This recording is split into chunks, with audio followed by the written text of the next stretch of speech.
ಇವತ್ತು ನಾನು ನಿಮಗೆ ಈ ವಿಡಿಯೋದಲ್ಲಿ ಕೆಲವೊಂದು ನನ್ನ ಕಿಚನ್ ಆರ್ಗನೈಸರ್ಸ್, ಬಾಟಲ್ಸ್, ಯಾವ ರೀತಿ ನಾನು ಗ್ರಾಸರೀಸ್ಗಳನ್ನ ಸ್ಟೋರ್ ಮಾಡ್ತೀನಿ ಅನ್ನೋದ್ರ ಬಗ್ಗೆ ಇವತ್ತು ಈ ವಿಡಿಯೋದಲ್ಲಿ ನಾನು ಅದನ್ನು ನಿಮಗೆ ಹೇಳ್ತಾ ಇದ್ದೀನಿ. ಇದು ನಿಮಗೆ ಕಿಚನ್ ಆರ್ಗನೈಸಿಂಗ್ಗೆ ಮತ್ತು ನಿಮ್ಮ ಕಿಚನ್ನು ಆದಷ್ಟು ನೀಟಾಗಿ ಆರ್ಗನೈಸ್ಡಾಗಿ ಚೆನ್ನಾಗಿ ಕಾಣಿಸೋದಕ್ಕೆ ಹೆಲ್ಪ್ ಆಗುತ್ತೆ. ಸೊ ಈಗ ಏನಪ್ಪ ಅಂದರೆ, ಇವಾಗ ಬಾಟಲ್ಸ್ಗಳನ್ನ ಮ್ಯಾಕ್ಸಿಮಮ್ ನಾವು ಕಿಚನ್ಗಳಲ್ಲಿ ಯೂಸ್ ಮಾಡೋದು ಟ್ರೆಂಡಿಂಗಲ್ಲಿದೆ.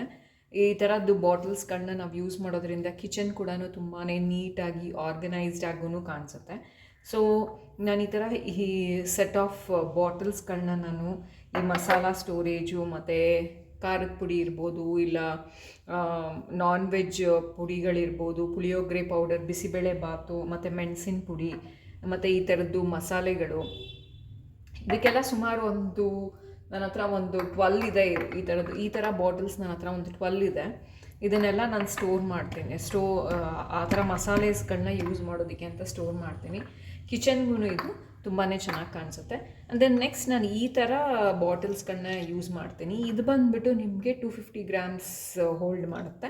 ಇದು ಬಂದುಬಿಟ್ಟು ನಿಮಗೆ ಅರ್ಧ kg ಈ ಬಾಟಲ್ಸ್ಗಳು ನಿಮಗೆ ಸ್ಟೋರ್ ಆಗುತ್ತೆ. 500 ಗ್ರಾಮ್ಸ್ ಇದ್ರ ಒಳಗಡೆ ನಿಮಗೆ ಸ್ಟೋರ್ ಆಗುತ್ತೆ. ಸೊ ಹಾಗಾಗಿ ಇದರಲ್ಲಿ ನಾನು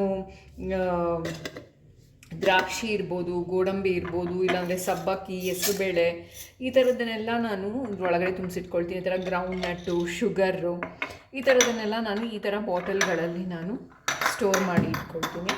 ಸೊ ಈ ಬಾಟಲ್ಸ್ಗಳು ನಮಗೇನಪ್ಪ ಒಂದು ಹೆಲ್ಪ್ಫುಲ್ ಏನಂತ ಅಂದರೆ, ನಾವು ಇವಾಗ ಸ್ಟೀಲ್ ಡಬ್ಬದಲ್ಲಿ ಇಟ್ಕೊಂಡ್ವಿ ಅಂದರೆ ಒಳಗಡೆ ಏನಿದೆ ಅಂತ ಕಾಣಿಸೋದಿಲ್ಲ. ವೆರಾಸ್ ಇದನ್ನು ಡೈರೆಕ್ಟಾಗಿ ಆದಷ್ಟು ಬೇಗ ನಮಗೆ ಈ ಬಾಟಲಲ್ಲಿದೆ, ಈ ಬಾಟಲಲ್ಲಿದೆ ಅಂತ ಇಮಿಡಿಯೇಟಾಗಿ ನಮಗೆ ಗೊತ್ತಾಗ್ಬಿಡುತ್ತೆ. ಅದೊಂದು. ಮತ್ತು ಕಿಚನ್ಗೆ ಕೂಡ ಇದು ಒಳ್ಳೆ ಲುಕ್ನ ಕೊಡುತ್ತೆ, ಆರ್ಗನೈಸ್ಡ್ ಆಗೂ ಇರುತ್ತೆ, ಚೆನ್ನಾಗೂ ಇರುತ್ತೆ. ಅಫ್ಕೋರ್ಸ್ ಸೇಫ್ಟಿ ವೈಸ್ ನೀವು ಸ್ವಲ್ಪ ಹುಷಾರಾಗೇ ಯೂಸ್ ಮಾಡಬೇಕು. ಅಂದರೆ ಸ್ಟೀಲಿಂದೆಲ್ಲ ನಾವು ಏನು ಯೂಸ್ ಮಾಡ್ತೀವಿ ಅದಕ್ಕಿಂತ ಒಂದು ಸ್ವಲ್ಪ ಹುಷಾರಾಗಿ ಯೂಸ್ ಮಾಡಬೇಕು. ಕ್ಲೀನಿಂಗಲ್ಲೂ ಸ್ವಲ್ಪ ಹುಷಾರಾಗಿರಬೇಕು. ಅಷ್ಟಿತ್ತು ಅಂತಂದರೆ ಇವಾಗ ಅದು ಟ್ರೆಂಡಿಂಗಲ್ಲಿರೋದ್ರಿಂದ ಬಾಟಲ್ಸ್ಗಳೆಲ್ಲ ನಿಮಗೆ ಗೊತ್ತಿರೋ ಥರ ಇದೆಲ್ಲ ಟ್ರೆಂಡಿಂಗಲ್ಲಿರೋವಂಥ ಬಾಟಲ್ಸ್ಗಳೆಲ್ಲ ಇವಾಗ ತುಂಬಾ ಕಿಚನಲ್ಲಿ ಯೂಸೇಜ್ ಆಗುತ್ತೆ. ಅದನ್ನು ಬಿಟ್ಟರೆ ನಾನು ಈ ಥರ ಪ್ಲಾಸ್ಟಿಕ್ದು ನಾನು ಯೂಸ್ ಮಾಡ್ತೀನಿ. ಇದು ಹೆಚ್ಚು ಕಮ್ಮಿ ನಿಮಗೆ ಸಡನ್ನಾಗಿ ನೋಡಬೇಕು ಅಂತಂದರೆ ಗ್ಲಾಸ್ದೇ ಏನೋ ಅಂತ ಅನಿಸುತ್ತೆ, ಅಷ್ಟಿದೆ. ಮತ್ತು ಇದು ಬಂದುಬಿಟ್ಟು ನಿಮಗೆ ಏನಿದು ಏರ್ ಟೈಟ್ ಕಂಟೈನರ್ ಇದು. ಇದರಲ್ಲಿ ಕ್ಲೀನಾಗಿ ಫುಡ್ನ ಗ್ರಾಸರೀಸ್ನ ತುಂಬ ನೀಟಾಗಿ ಸ್ಟೋರೇಜ್ ಮಾಡಿ ಇಡ್ಬೋದು, ತುಂಬ ದಿವಸನೇ ಬರುತ್ತೆ. ಮತ್ತು ಇವನ್ ಇದರಲ್ಲೂ ಅಷ್ಟೇ ನೋಡೋದಕ್ಕೆ ತುಂಬಾ ಲುಕ್ ಆಗಿರುತ್ತೆ. ವೆನ್ ಕಂಪೇರ್ ಟು ಸ್ಟೀಲ್ ಇದು ನೋಡೋದಕ್ಕೆ ಚೆನ್ನಾಗಿರುತ್ತೆ. ಇದನ್ನು ಒಂದು 8 ಈ ಥರ ಬಾಕ್ಸ್ಗಳನ್ನ ತೊಗೊಂಡಿದ್ದೀನಿ. ಇದು ಬಂದ್ಬಿಟ್ಟು ನಿಮಗೆ 1 kgಗಿಂತ ಹೆಚ್ಚಿಗೆ ಹಿಡಿಯುತ್ತೆ. ಇದ್ರ ಒಳಗಡೆ ಈ ಬಾಕ್ಸ್ಗಳೊಳಗಡೆ ಇದರೊಳಗಡೆ ತೊಗರಿಬೇಳೆ ಅಥವಾ ಕಡಲೆಬೇಳೆ, ತೊಗರಿಬೇಳೆ ಮತ್ತು ರಾಗಿ, ಅಕ್ಕಿ ಹಸಿಟ್ಟು, ಆ ಥರದನ್ನೆಲ್ಲ, ರವೆ, ಆ ಥರದನ್ನೆಲ್ಲ ನಾನು ಇದ್ರೊಳಗಡೆ ಸ್ಟೋರೇಜ್ ಮಾಡಿ ಇಟ್ಕೊಂಡಿದ್ದೀನಿ. ಸೊ ಇದು ಕೂಡ ಕಿಚನ್ ಆರ್ಗನೈಸೇಷನ್ಗೆ ತುಂಬಾ ಚೆನ್ನಾಗಿರುತ್ತೆ ಮತ್ತು ಕಿಚನ್ ಕೂಡ ತುಂಬಾ ನೀಟಾಗಿ ಆರ್ಗನೈಸ್ಡ್ ಆಗಿ ಕಾಣಿಸುತ್ತೆ. ಸೊ ಇವತ್ತು ನಾನು ನಿಮಗೆ ಇಷ್ಟು ಆರ್ಗನೈಸರ್ಸ್ಗಳನ್ನ ನಾನು ತೋರಿಸಿದ್ದೀನಿ. ಇದ್ರ ಜೊತೆಗೆ ನಾನು ನಿಮ್ಗಿನ್ನೂ ಒಂದು ನಾನು ತೋರಿಸೋದಕ್ಕೆ ಇಷ್ಟಪಡ್ತೀನಿ. ಇದು ನಾನು ಆನ್ಲೈನಲ್ಲಿ ಪರ್ಚೇಸ್ ಮಾಡಿರೋದು ಮತ್ತು ಈ ಬಾಟಲ್ಸು ಇದೆಲ್ಲನೂ ನಾನು ಆನ್ಲೈನಲ್ಲೇ ಪರ್ಚೇಸ್ ಮಾಡಿರೋದು. ತುಂಬಾ ಕಮ್ಮಿ ರೇಟ್ಗೆ ಸಿಗುತ್ತೆ. ಇದೆಲ್ಲನೂ ನನಗೆ ಒಂದು 400 ರೇಂಜಲ್ಲೇನೋ ಸಿಕ್ಕಿತ್ತು. ನಿಮಗೆ 12 ಬಾಟಲ್ಸ್ ಏನೋ ಸಿಕ್ಕಿತ್ತು. ಇದೂ ಅಷ್ಟೇ 400 ರೇಂಜಲ್ಲೇನೇ ಇದು ನನಗೆ. ಇದು ಬರೀ 6 ಬಾಟಲ್ ಸಿಕ್ಕಿದೆ. ಸೊ ಹಾಗಾಗಿ ಸ್ವಲ್ಪ ಚೀಪ್ ಆ್ಯಂಡ್ ಬೆಸ್ಟಲ್ಲೇ ಸಿಗುತ್ತೆ, ತೊಗೋಬೋದು ಆರಾಮ್ಸೆ. ಮತ್ತು ಇದು ಏನಪ್ಪ ಅಂತಂದರೆ, ಇದು ಬಂದ್ಬಿಟ್ಟು ಇವಾಗ ಅಕ್ಕಿ ತೊಳೆಯೋದಕ್ಕೆ ಅಥವಾ ಬೇಳೆಗಳು, ಅಕ್ಕಿಗಳು, ಈ ಥರ ಏನಾದರೂ ನಿಮಗೆ ತೊಳೆಯೋವಂಥದ್ದಾದರೆ, ಅಥವಾ ಶಾವ್ಗೆ ಇವಾಗ ಏನಾದರೂ ನೀರಲ್ಲಿ ಕುದಿಸ್ತಾ ಇರ್ತೀವಿ, ಅಥವಾ ನೂಡಲ್ಸ್ಗಳನ್ನ ನೀರಿನಲ್ಲಿ ಕುದಿಸಿ ಅದೊಂದು ಸ್ವಲ್ಪ ಹೊತ್ತು ಆರಿ ಆಮೇಲೆ ನಾವು ಒಗ್ಗರಣೆಗೆ ಹಾಕಬೇಕಾದ್ರೆ ನೀರಲ್ಲಿ ಸೋಸೋದಕ್ಕೆ ಇದು ತುಂಬಾ ಹೆಲ್ಪ್ಫುಲ್ ಆಗುತ್ತೆ. ಇಲ್ಲಿ ನೋಡಿ, ಇಲ್ಲಿ ಕಾಣಿಸ್ತಿದೆ ಅಲ್ಲ ನಿಮಗೆ ಸಣ್ಣ ತೂತು.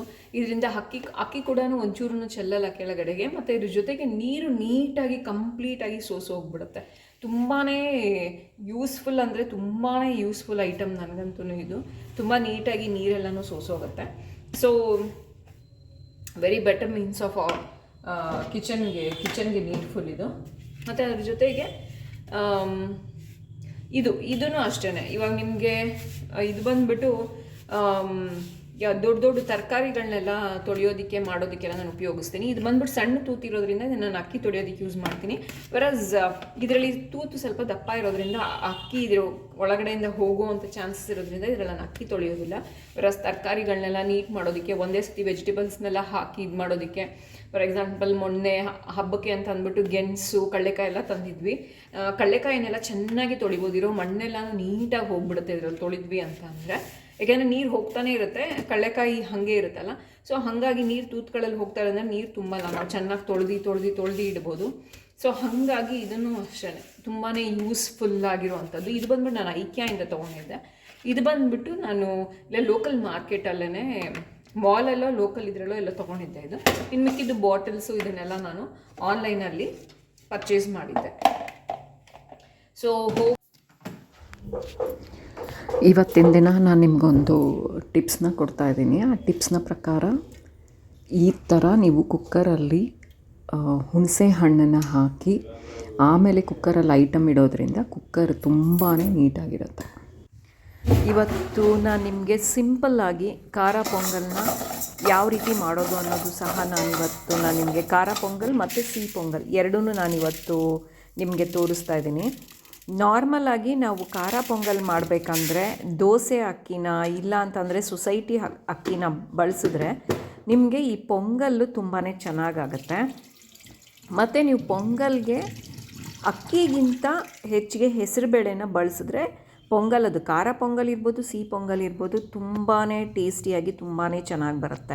ಇವಾಗ ನೀವು ಒಂದು ಚಿಕ್ಕದೊಂದು ಪಾವಲ್ಲಿ ಒಂದು ಪಾವು ನೀವು ದೋಸೆ ಅಕ್ಕಿ ಅಥವಾ ಸೊಸೈಟಿ ಅಕ್ಕಿ ತೊಗೊಂಡ್ರೆ 2 ಪಾವಷ್ಟು ಅಥವಾ 1.5 ಪಾವಷ್ಟು ನೀವು ಹೆಸರುಬೇಳೆ ತೊಗೊಂಡ್ರೆ ಅದು ತುಂಬಾ ರುಚಿಯಾಗಿ ಬರುತ್ತೆ.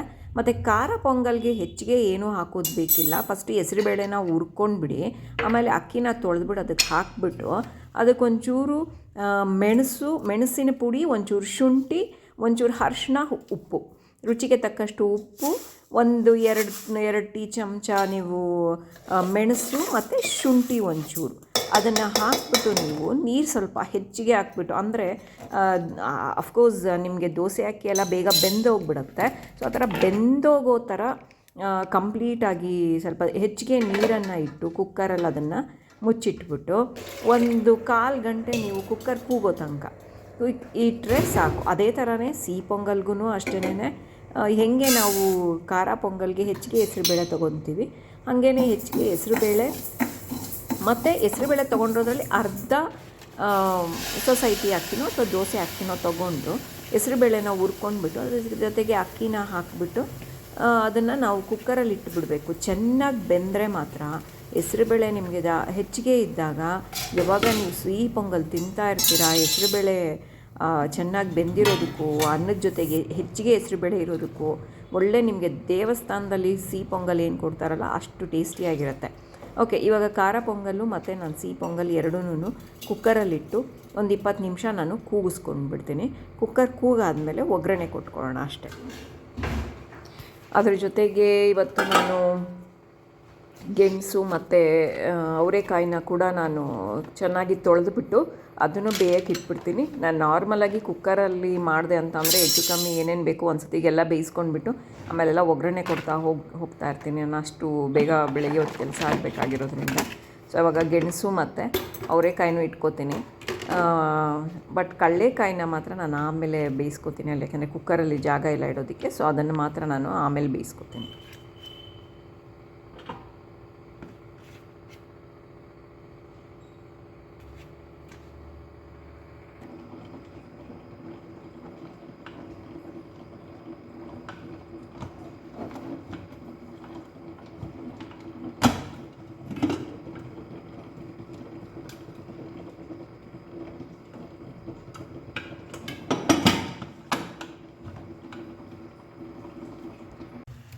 ಇವಾಗ ಕುಕ್ಕರ್ ಕೂಗಿದೆ, ಅದನ್ನು ತೆಗೆದು ನಾನು ಒಂದು ಕಡೆ ಕುಕ್ಕರ್ ಆರಾದ್ಮೇಲೆ ಅದನ್ನು ತೆಗೆದು ಒಂದು ಕಡೆ ಇಟ್ಟಿದ್ದೀನಿ.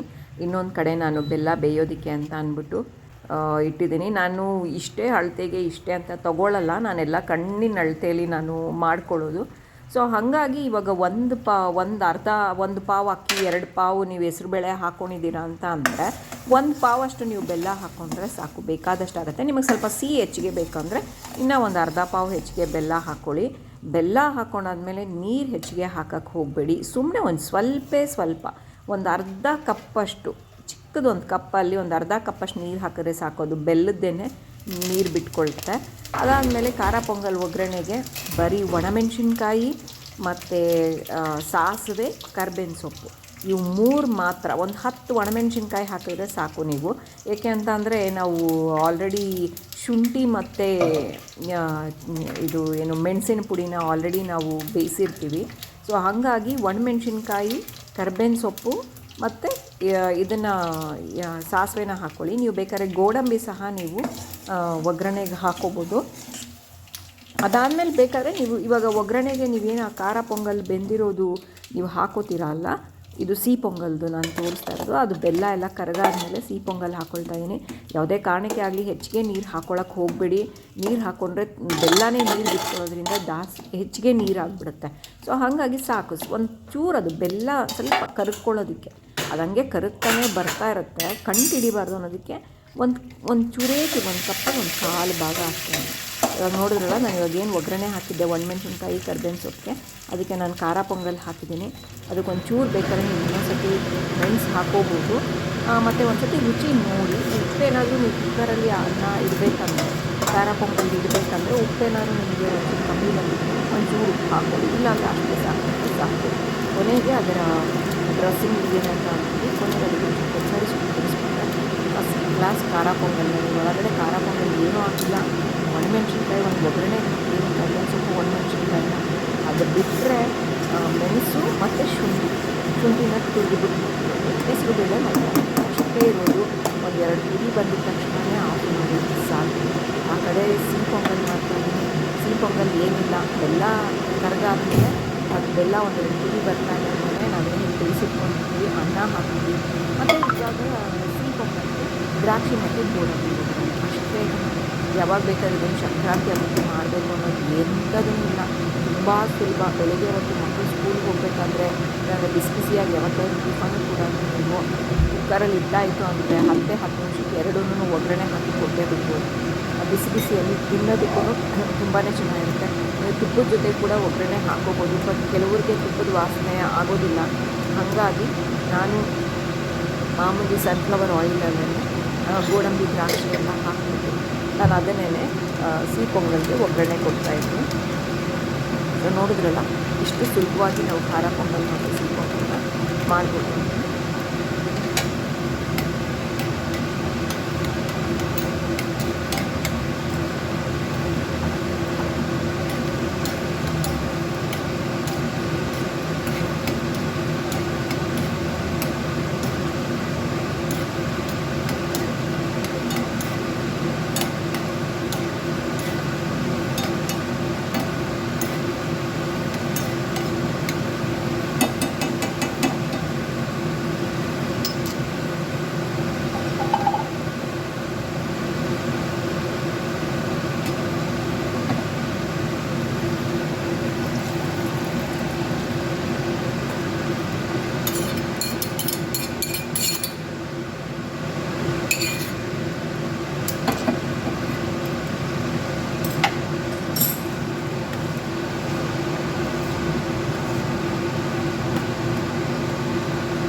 ಮತ್ತು ಎರಡೂ ನಾನು ಹಾಟ್ ಬಾಕ್ಸಲ್ಲಿ ಹಾಕಿ ಕ್ಲೋಸ್ ಮಾಡಿ ಇಟ್ಬಿಡ್ತೀನಿ. ಯಾಕೆಂದರೆ ನಾವು ಮಾಡಿದ ತಕ್ಷಣ ಇವರು ಎಷ್ಟು ಜನ ಕರೆದ್ರೂ ಫ್ಯಾಮ್ಲಿಯಿಂದ ಬಂದು ಟಿಫನ್ ಮಾಡೋಕ್ಕೆ ಬರೋದಿಲ್ಲ.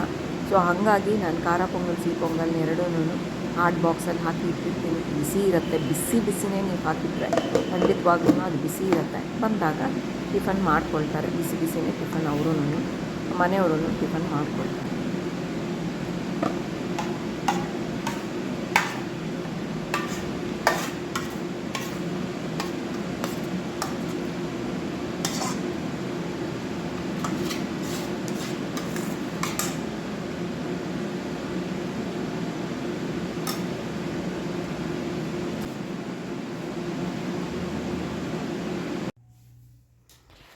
ಮತ್ತು ಇವತ್ತು ನಾನು ಸಂಕ್ರಾಂತಿ ಹಬ್ಬದ ದಿನದ್ದು ಕೆಲವೊಂದು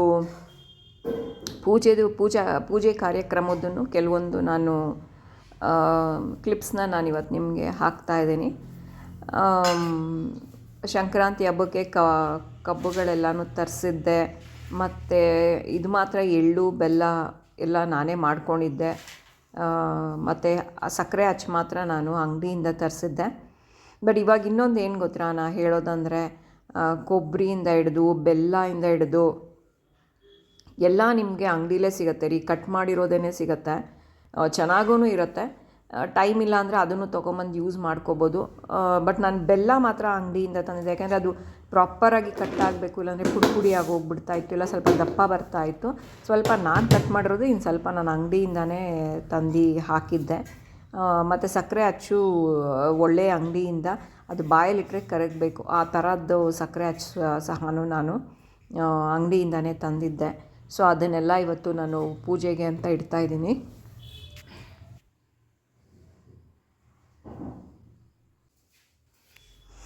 ನನಗೆ ಪೂಜೆ ಮಾಡೋದನ್ನು ಸ್ವಲ್ಪ ಹೆಚ್ಚಿಗೆ ಟೈಮ್ ತೊಗೊತೀನಿ, ಒಂದು ಅರ್ಧ ಗಂಟೆ ತೊಗೊಳ್ತೀನಿ. ಟೈಮ್ ಇತ್ತು ಅಂದರೆ ಮನೇಲೇ ಇದ್ದೆ ಅಂದರೆ ಹೂವಿನ ಅಲಂಕಾರ ಇರ್ಬೋದು, ಇಲ್ಲ ಅಂದರೆ ದೇವ್ರ ಮನೆಯದು ಅಲಂಕಾರ ಇರ್ಬೋದು, ಏನೋ ಒಂದು ಸ್ಪೆಷಾಲಿಟಿ ಇಟ್ಕೊಂಡೇ ಮಾಡ್ತಾಯಿರ್ತೀನಿ. ಇವತ್ತು ನೋಡಿ ಈ ಥರ ಕಬ್ಬುಗಳನ್ನೆಲ್ಲ ಜೋಡಿಸಿ ದೀಪನಿಟ್ಟು, ನಾನು ಕಾಮಾಕ್ಷಿ ದೀಪ ಒಂದೇ ನಾನು ಇಡೋದು, ಇದನ್ನೇನು ಇಡೋದಿಲ್ಲ. ಬಟ್ ಇವತ್ತು ಹಬ್ಬ ಅಂತ ಅಂದ್ಬಿಟ್ಟು ಇದನ್ನು ಇಟ್ಟಿದ್ದೀನಿ.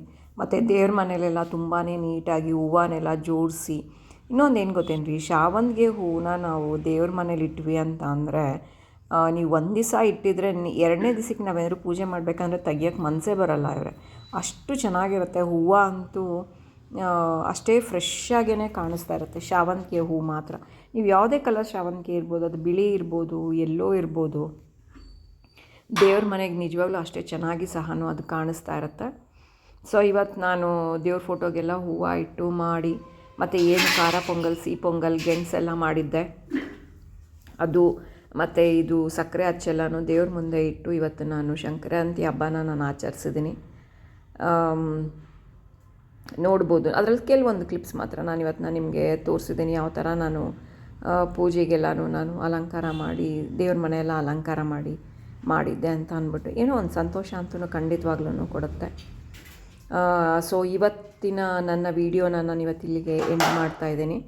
ಹೋಪ್ ಇವತ್ತಿನ ನನ್ನ ಏನು ಕಿಚನ್ ಆರ್ಗನೈಸಿಂಗ್ಗೆ ನಾನು ಯೂಸ್ ಮಾಡೋವಂತಹ ಬಾಟಲ್ಸ್ಗಳಿರ್ಬೋದು, ಅಥವಾ ಅದ್ರ ಬಗ್ಗೆ ಇರ್ಬೋದು, ಇಲ್ಲ ಸಂಕ್ರಾಂತಿ ಹಬ್ಬದ ದೇವ್ರ ಮನೆ ಅಲಂಕಾರ ಇರ್ಬೋದು, ಇಲ್ಲ ಖಾರ ಪೊಂಗಲ್, ಸಿಹಿ ಪೊಂಗಲ್ ಮಾಡಿರೋದ್ರ ಬಗ್ಗೆ ಇರ್ಬೋದು, ಇದೆಲ್ಲ ನಿಮಗೆ ಇಷ್ಟ ಆಗಿದ್ದರೆ, ಅಥವಾ ಈ ನನ್ನ ವೀಡಿಯೋ ನಿಮಗೇನಾದರೂ ಹೆಲ್ಪ್ಫುಲ್ ಆಗಿದ್ದರೆ, ದಯವಿಟ್ಟು ನನ್ನ ವೀಡಿಯೋನ ಲೈಕ್ ಮಾಡಿ, ಶೇರ್ ಮಾಡಿ, ಸಬ್ಸ್ಕ್ರೈಬ್ ಮಾಡಿ. ಮತ್ತು ನಿಮಗಿನ್ನೂ ಯಾವುದಾದ್ರೂ ಬೇರೆ ರೀತಿಯ ವೀಡಿಯೋಗಳೇನಾದರೂ ಬೇಕು ಅನ್ನೋಂಗೆ ಇದ್ದಿದ್ರೆ ಅದ್ರ ಬಗ್ಗೆನೂ ನನಗೆ ಕಾಮೆಂಟ್ ಮಾಡಿ ತಿಳಿಸಿ, ಅದನ್ನು ನಾನು ಮಾಡಿ ತೋರಿಸ್ತೀನಿ. ಬೀಯಿಂಗ್ ಆ್ಯಂಡ್ ವರ್ಕಿಂಗ್ ವುಮನ್, ನನ್ನ ಕೈಯಲ್ಲಿ ಎಷ್ಟು ಆಗುತ್ತೆ ಅಷ್ಟು ನನ್ನ ಮನೇನ ನೀಟಾಗಿ ಇಟ್ಕೊಳ್ಳೋಕೆ ಇಷ್ಟಪಡ್ತೀನಿ. ಅಥವಾ ಯಾವುದೇ ರೀತಿಯ ಲೇಸಿನೆಸ್ಸೂ ಮಾಡಲ್ಲ, ಏನೂ ಇಲ್ಲ. ಆದಷ್ಟೂ ಈ ರೀತಿಯ ನನ್ನ ವೀಡಿಯೋಗಳನ್ನ ನೋಡೋದ್ರಿಂದ ನಿಮಗೂ ಹೆಲ್ಪ್ ಆಗಿ, ನಿಮಗೂ ಮೋಟಿವೇಶನ್ ಆದರೆ ನನಗೆ ಅಷ್ಟೇ ಸಾಕು. Thank you for watching the video. ಮತ್ತು ಇನ್ನೊಂದು ಏನಪ್ಪ ಅಂದರೆ, ನೀವು ನನ್ನ ಚಾನಲ್ನ ರೆಫರ್ ಮಾಡಿ, ನಿಮಗೆ ಬೇಕಾಗಿರುವಂತಹ ನಿಮ್ಮ ಮನೆಗೆ ಉಪಯೋಗ ಆಗುವಂತಹ ಅನೇಕ ವೀಡಿಯೋಗಳು ನನ್ನ ಚಾನಲಲ್ಲಿದೆ. ದಯವಿಟ್ಟು ರೆಫರ್ ಮಾಡಿ, ನಿಮ್ಗೆ ಅದರಿಂದನೂ ತುಂಬಾ ಯೂಸ್ಫುಲ್ ಆಗ್ಬೋದು. ಗಾರ್ಡನ್ ಟಿಪ್ಸ್ ಇರ್ಬೋದು, ಅಡುಗೆದಿರ್ಬೋದು, ಕ್ಲೀನಿಂಗ್ ಇರ್ಬೋದು, ಪ್ರತಿಯೊಂದು ನನ್ನ ಚಾನಲಲ್ಲಿ ಅವೈಲೇಬಲ್ ಇದೆ.